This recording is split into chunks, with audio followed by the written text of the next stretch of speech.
Hello दोस्तों, आज मैं आपको गोइंग प्लेस पढ़ाने जा रहा हूँ।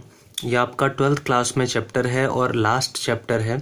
लॉन्ग क्वेश्चन इसलिए बता रहा हूँ क्योंकि एक तो ये 6 मार्क्स का आता है और जो शॉर्ट क्वेश्चन आते हैं तो वो भी लॉन्ग क्वेश्चन को करने से आसानी से आप कर पाएंगे एग्जाम में। और दूसरी बात, इससे पूरी जो स्टोरी है वो भी कवर हो जाती है, तो कहीं से भी क्वेश्चन आता है तो ईजिली आप कर पाएंगे। तो इसको मैं समझा रहा हूँ तो मैं ये आशा करता हूँ कि आप इसकी कम से कम जो स्टोरी है, जो समरी है, वो आप हिंदी में एटलीस्ट आपको पता होना चाहिए। स्टोरी आपको प्रॉपर अगर पता रहेगी तो जो ये मैं समझा रहा हूँ तो आपको और अच्छे से समझ में आएगा। तो क्वेश्चन है इसका, इम्पॉर्टेंट क्वेश्चन है, कई बार आ चुका है। लिखा हुआ है Sophie and Jency were classmates थे एंड फ्रेंड्स थे। व्हाट वर द डिफरेंसेस, क्या अंतर थे। बिटवीन देम, उन दोनों के बीच में क्या अंतर थे। दैट शो अप, जो दिखाए जाते हैं इन द स्टोरी में या बताए जाते हैं कहानी में, गोइंग प्लेस में। तो आंसर है Sophie and Jency were both classmates थे एंड फ्रेंड्स थे। Both used to think, used to जो है वो पास्ट हैबिट के लिए यूज होता है, पुरानी आदतों के लिए यूज होता है। तो बोथ यूज टू थिंक, दोनों को ही सोचने की आदत थी या दोनों ही सोचा करते थे अबाउट देयर फ्यूचर, अपने भविष्य के बारे में। Jency was a very simple girl थी एंड मोर प्रैक्टिकल थी and realistic type of girl थी। वास्तविकतावादी टाइप की लड़की थी। She had no false dream, उसके पास कोई झूठे सपने नहीं थे। एंड एम्बिशन नहीं थी, कोई उसकी अभिलाषाएं, महत्वाकांक्षाएं, इच्छाएं नहीं थी, बड़ी बड़े उसके कोई ख्वाब नहीं थे, सपने नहीं थे। She was a straight forward, वो बड़ी ईमानदार लड़की थी, सीधा कह देने वाली और ईमानदार टाइप की लड़की थी।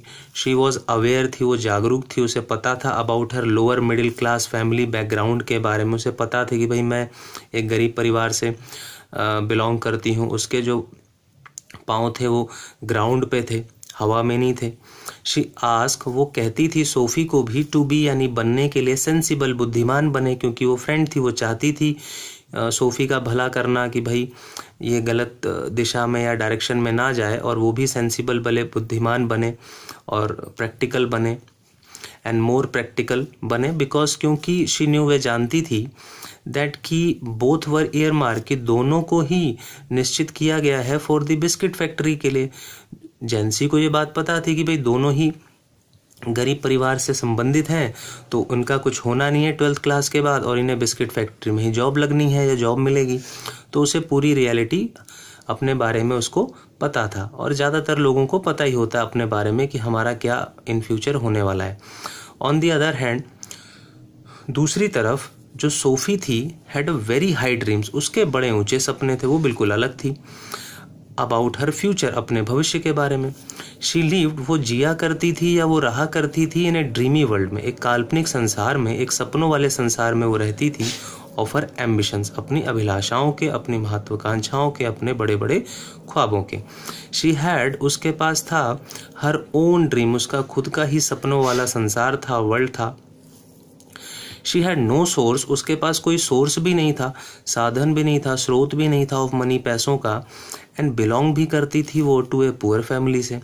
इवन देन, फिर भी, शी यूज टू से, वो कहा करती थी, उसे कहने की आदत थी, दैट की शी वुड बाय, कि वो खरीदेगी a nice boutique after passing school को पास करने के बाद। बिसाइड्स दिस, इसके अलावा, शी वॉन्टेड, वो चाहती थी, टू बिकम, बनना, एन एक्ट्रेस ऑल्सो, हीरोइन भी बनना चाहती थी और ए फैशन डिज़ाइनर भी होना चाहती थी। तो ऐसे ऐसे उसके बड़े बड़े ख्वाब थे, और थी वो बड़े गरीब परिवार से, फिर भी ऐसे उसके ऊंचे सपने थे। ऑल दिस शो, तो ये सारी चीज़ें दिखाती हैं व्हाट ए ड्रीमी, कितनी सपनों वाली लड़की शी वॉज, वह थी। तो यानी कि वो एक पूरी तरह इमेजिनरी वर्ल्ड में जीती थी, काल्पनिक थी। तो सोफी वॉज अनअवेयर भी थी, उसे जागरूकता नहीं थी, उसे पता नहीं था, वो जानती नहीं थी ऑफ द रियलिटी, सच्चाई के बारे में।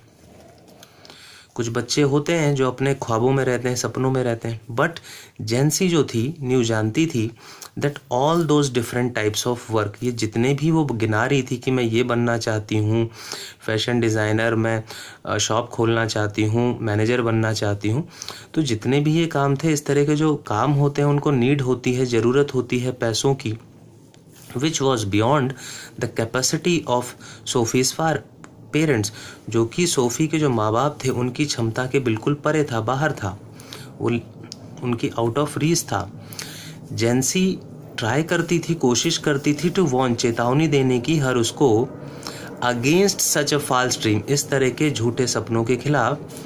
बिकॉज क्योंकि जेंसी वांटेड, चाहती थी जो सोफ़ी है वो टू कम आउट, वो बाहर आ जाए ऑफ द ड्रीम वर्ल्ड से, काल्पनिक संसार से, क्योंकि वो उसकी फ्रेंड थी।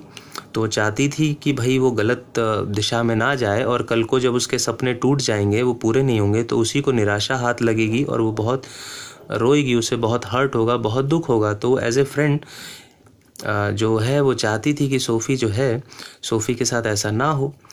तो वो कहती भाई बिकम सेंसिबल, वो बने। शी डिस्करेज, वो डिस्करेज भी करती थी, वो निराश भी करती थी, वो हतोत्साहित करती थी सोफ़ी को।